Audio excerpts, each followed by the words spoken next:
Mga bro, malupit to. President Ferdinand Marcos Jr. has just signed the Self-Reliant Defense Posture Bill into law. Ibig sabihin, mas malaya na ang ating Department of National Defense, DND, na gumawa ng mga hakbang para sa pagdevelop ng indigenous defense technology at mga produkto, habang binibigyan ng priority ang local manufacturers.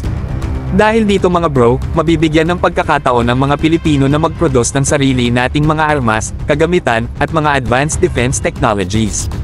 Hindi na tayo magiging sobrang dependent sa foreign suppliers. Mas maganda pa mga bro, dahil kasama sa batas na ito ang pag-establish ng defense economic zones kung saan pwedeng mag-set up ang mga local manufacturers ng kanilang mga pasilidad, at yes, mag-i-invite din tayo ng foreign companies para mag-partner sa ating mga lokal na kumpanya.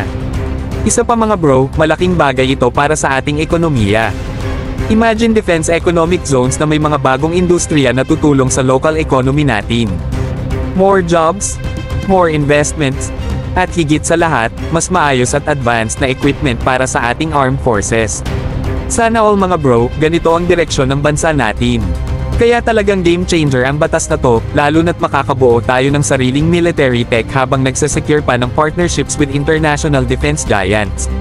Ang matindi pa rito mga bro, sinabi na ng DND na uunahin nila ang pagdevelop ng asymmetric warfare capabilities. Kung hindi nyo pa alam, ito yung mga game changer sa modern warfare tulad ng drones, munitions, at missile technology. Imagine mga bro, magkakaroon tayo ng sariling drone tech at missile systems na makakapagbigay ng biglang bagsik sa laban. Kaya nating makipagsabayan sa ibang bansa nang hindi tayo sobrang napag-iiwanan.